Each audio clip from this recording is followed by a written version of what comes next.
My name is Claire Whitman, 27 years old. And yesterday, my parents showed me exactly what family meant to them. It wasn't love. It wasn't care. It was a demand, signed, sealed, delivered like a threat. I just landed the job people dream of $650,000 a year. Years of grinding, studying through sleepless nights, clawing my way through internships no one else wanted. And instead of pride, instead of "we're so proud of you," my mother spat greed in my face. 50% for us, 30 for your sister. No excuses. My father didn't blink. He just added the final knife. You'll do this without questions or get out of our lives. That's the moment something snapped. I smiled, silent, while my chest burned. Then, in the quietest voice I've ever heard myself speak, I said, "Of course." And by that afternoon, every drawer in my apartment was empty. Every bill they had tied to my account? Cut. Every luxury they paraded as their own? Gone. I locked my new place by the ocean, breathed in freedom, and knew the war had only just begun. Because you see, what happens when the family who tried to own you suddenly realizes you've disappeared from their lease? What happens when the hands that fed them vanish overnight? The answer came sooner than I thought. And it didn't come quietly. The first call came at 6:07 a.m. It was my mother, her voice shrill, trembling with outrage. "Claire, the mortgage company just called. They said the payment bounced. You need to fix this right now." I sat on my balcony, coffee in hand, watching the sunrise melt gold over the water. I didn't answer. By noon, my father's name lit up my phone. Voicemail after voicemail, each one louder, angrier. "Do you think you can embarrass us like this? Your mother's having a breakdown. Your sister has modeling expenses. You owe us. We made you. Without us, you're nothing." But the thing about threats? They lose power once you stop being afraid. That evening, a message from my sister came through, syrupy sweet at first, then bitter when I didn't reply. "You're selfish. Do you know how many sacrifices I made for you? You're going to regret this. Everyone's already talking about what a cold-hearted monster you are." Monster. Funny, isn't it? When I was paying their bills, funding their parties, and keeping their lights on, I was their golden daughter. The second I pulled the plug, I became the villain. But villains have something my family never understood: control. And I wasn't done yet, because they had built their entire lives on my income. Their friends, their reputation, their status. Every bit of it borrowed from my success. Now, one by one, those pillars were about to crumble. And when they did, they would learn the truth they'd buried for years. The daughter they called nothing had become everything they needed. By the third day, the calls weren't just coming from them anymore. It was the bank manager, the country club secretary, even their church treasurer. Each voicemail was the same melody, embarrassment wrapped in urgency. "Mr. and Mrs. Whitman, your membership dues are 3 months overdue. The credit card tied to your daughter's account has been declined. The utilities will be shut off by Friday." I almost felt sorry for them. Almost. Because while my father once boasted at dinner parties, "Our Claire takes care of everything. She's the pride of this family." Now, those same people whispered about how quickly the Whitmans had fallen. My mother tried to spin it, of course. She called me, her voice dripping with practiced charm. "Sweetheart, you know we only pushed you because we love you. Your sister's dreams matter too. Just a little help so people don't misunderstand." But beneath the gloss, I heard it. Desperation. That night, I opened the financial folder I'd kept hidden. Every transfer, every payment, every indulgence they'd passed off as family necessities.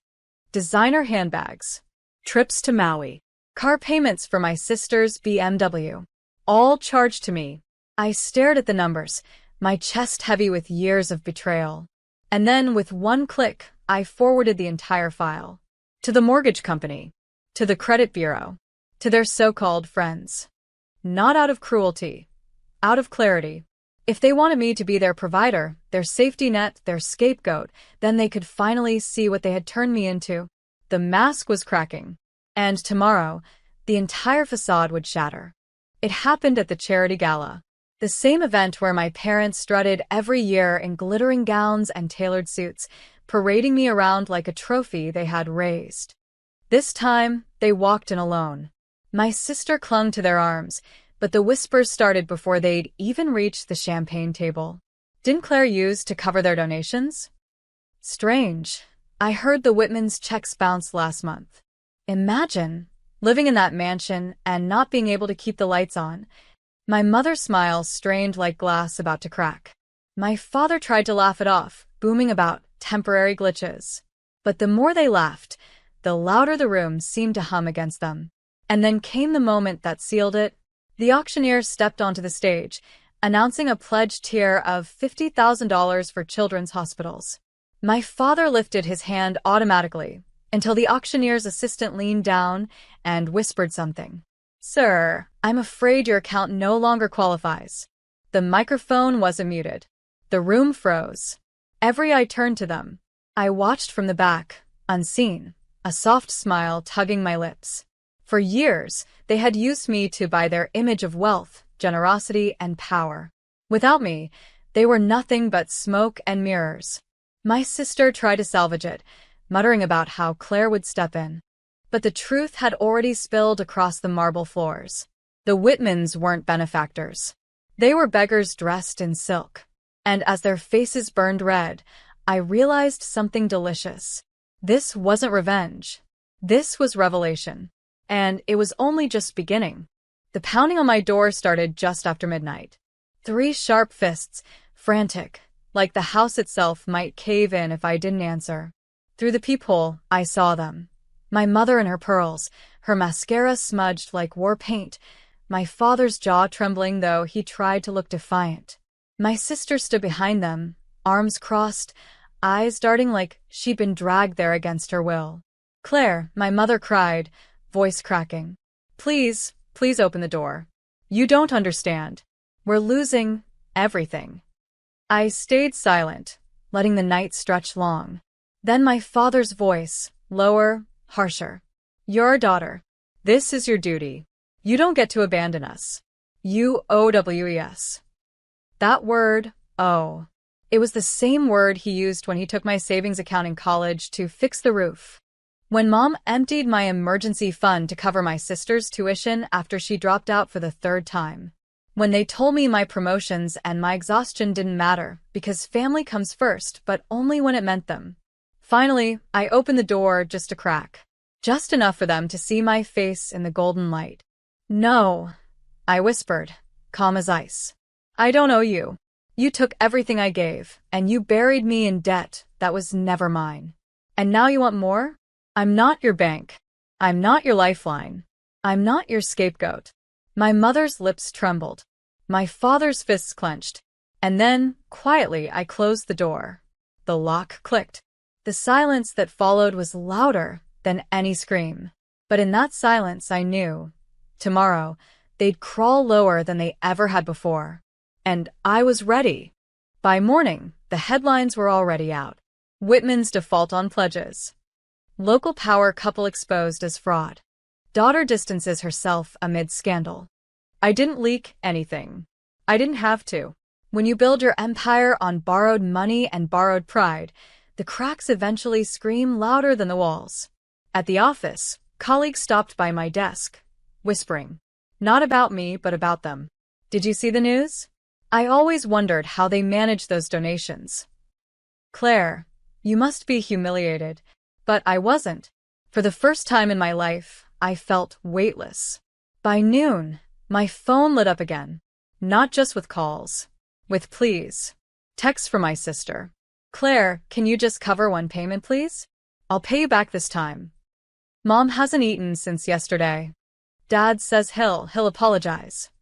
That last one almost made me laugh. Apologize? After years of telling me my worth was tied to how much I handed over? After demanding slices of my salary before I could even cash the check? I didn't respond. By evening, they showed up again. Not at my home this time, but at the gates of my office tower. Disheveled. Small. Reporters caught the whole scene, my mother gripping the bars, my father shouting my name, my sister hiding her face. And there I was, stepping into the lobby in a tailored suit, pausing just long enough for the cameras to catch me looking at them. No pity, no anger, just distance. I walked away, each step echoing like a verdict. And in that moment I realized their collapse wasn't my revenge. It was their own doing. But the final act? That was mine to deliver. That night, a letter slid under my door. Handwritten. The script was shaky, ink smudged. My father's voice came alive in the lines. Claire, we were wrong. We see it now. Please, just one chance. We have nothing left. No home, no credit, no dignity. Your mother can't sleep. Your sister cries all day. If there's a shred of love left in you, meet us tomorrow. We'll explain. For a moment, I stood frozen. Once upon a time, I would have sprinted to them. I would have begged to make things right, even when I was the one bleeding. But those days were gone. Still, I went, not to save them, but to end it. We met at a cheap diner off the highway, far from the places they once flaunted. The smell of burnt coffee clung to the air. They sat in a cracked booth, smaller than I'd ever seen them. My mother's pearls were gone. My father's jacket frayed at the cuffs. My sister's mascara streaked her cheeks. They looked ordinary, almost human. Claire, my mother whispered, voice stripped of venom. Please, just help us back on our feet. One loan, one deposit. We'll pay you back. I stirred my coffee slowly, the clink of the spoon slicing the silence. You used to laugh at me, I said softly. Called me weak. Called me worthless. And now you want me to carry you again. My father reached across the table, desperate. We'll do better this time. We'll change. I pulled my hand back. Come. Final. No, I said. I've already paid more than anyone should. Their faces fell, collapsing like paper castles in the rain. I stood, left a few bills for the coffee, and walked out. Behind me, I heard nothing. No screams. No threats. Just the quiet sound of their defeat. And I knew the next step was mine alone, the closing of the circle. The ocean stretched wide outside my window, waves rolling and steady, calm. My new home was quiet. No slammed doors, no demands, no voices slicing me open. Just silence, warm and alive. I thought about that diner. Their faces. The way my mother's eyes begged. The way my father's pride cracked. The way my sister crumbled when the mirror of their own cruelty was finally turned on them. They thought money made them untouchable. They thought I was the weak link, the one they could control, cut, bleed dry. But the truth? The more they took, the stronger I became, until I had nothing left to give, except myself. And that was enough. I poured my energy into what they never valued, my work, my peace, my chosen family. Friends who loved me not for what I handed over, but for who I was. Late nights filled with laughter instead of shame. Mornings where the only expectation was coffee and sunlight. My parents and sister? They found a cramped rental on the edge of town. No more charity galas, no more designer gowns, no more headlines praising their philanthropy. People whispered now, not about me, but about how quickly their empire turned to dust. And I didn't gloat. I didn't seek revenge in fire or fury. My revenge was simpler, a life untouched by their shadows. As I closed the balcony doors, a final thought lingered, poetic, sharp, true. They demanded half of my world. In the end, I gave them nothing. And nothing is exactly what they became.